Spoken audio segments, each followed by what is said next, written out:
మీ కామెంట్లు నా సమాధానం కార్యక్రమానికి అన్నదాతలకు ఆత్మీయ స్వాగతం. ముందుగా రాఘవేంద్ర గారు, ఈ రేట్ జూన్ వరకు కొనసాగుతుంది.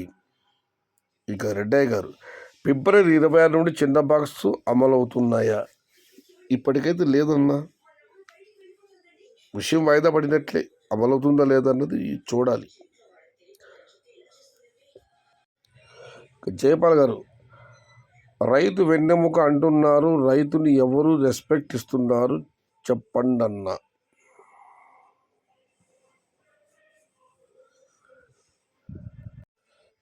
ఇక మనం మరొకటి పరిశీలిస్తే వినోద్ కుమార్ గారు, అన్నా మన రైతులు 3 సంవత్సరాల నుంచి ఫిబ్రవరి మార్చి ప్లాంటేషన్ చేసి ధరలు లేక చాలా అప్పులు పాలయ్యారు. రైతుల్ని ఏప్రిల్లో ప్లాంటేషన్ చేసుకోమనండి, మంచి గిట్టుబాటు రేట్లు ఉంటుంది. రైతులందరికీ తెలియజేయండి. నార్త్ సైడ్ ఎక్కువ ప్లాంటేషన్ ఉంది, మోసపోకండి. April plantation better. జూన్ జూలైలో 15 కేజీల బాక్సు 500 నుంచి 800.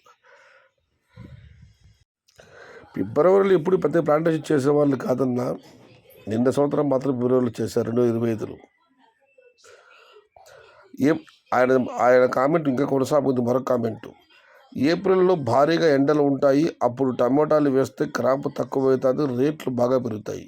ఫిబ్రవరిలో ప్లాంటేషన్ చేస్తే క్రాప్ హెవీగా వస్తుంది, రేట్లు ఉండవు. 2023 సంవత్సరం వచ్చిన రేట్లు 2026 సంవత్సరంలో జూన్ జూలైలో వస్తాయి.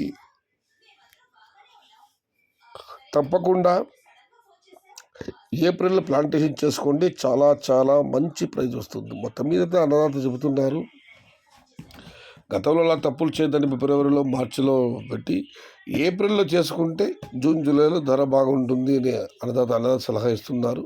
ఆలోచించండి అన్నదాతలు. ఇక ఓమిరెడ్డి గారు, సైదన్న నా కామెంట్ ద్వారా నవ్వినందుకు చాలా సంతోషంగా ఉంది.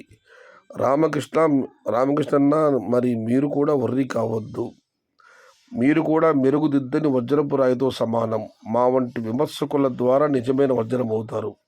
నేను చెప్పేది ఏమిటంటే, మీ ఊహ కరెక్ట్ కాకపోతే రైతులు ఇబ్బంది పడతారు, అంతేగాని ఏ దురుద్దేశం లేదు. ఏమైనా తప్పులుంటే సారీ. నేను మీ కామెంట్ బాగా హైలైట్ ఓమిరెడ్డి గారు. ఒకటి, ధరలు పెరుగుతాయంటే అందరూ ఆల్ హ్యాపీ, ఖర్చు పెట్టేవాళ్ళు మరింత పెట్టుకుంటారు. ధరలు తగ్గుతాయని మాత్రం మనం ముందే తెలియజేస్తే పంటలపైన ఇంట్రెస్ట్ పోతుంది, పెట్టుబడులు పెట్టారు ఎందుకు. కానీ టమోటా రేట్లు ఎప్పుడు ఎలా ఉంటుందో చెప్పలేము, కాబట్టి ధరలు తగ్గుతాయని మాత్రం చెప్పకూడదు అన్నది నా అభిప్రాయం. ఇక మనం మరొకటి పరిశీలిస్తే అశోక్ గౌడ్ గారు, నిజంగా ఈరోజు కామెంట్ బాగుంది. బస్కి సయ్యద్ అన్న డ్రైవర్, రామకృష్ణన్న కండక్టర్. నిజంగా ఈ ఛానల్ వల్ల రైతులు అవేర్నెస్ అవుతున్నారు. నాకైతే ఈ ఛానల్ చాలా ఉపయోగం ఉంది. జై సయ్యద్ అన్న, జై రామకృష్ణన్న. థ్యాంక్ యూ సోదరా, నాకు చాలా ఉపయోగం ఉందని వ్యాఖ్యానించినందుకు. అన్నా మాది తెలంగాణ, పండగ తర్వాత రేట్ పెరుగుతుందా? సోమేష్ గారు, తెలంగాణ మాగాణం ఎక్కడి నుంచి మీరు రాయలేదు, మీ ప్రాంతంలో పండుగ వివరాలు చెప్పి ఉంటే బాగుండేది.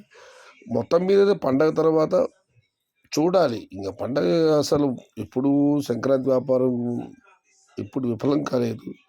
తొలిసారిగా ఈసారి సంక్రాంతి వ్యాపారం తలకిందులైంది. చూడాలి రేపు మొన్నటి ఎలా ఉంటుందో.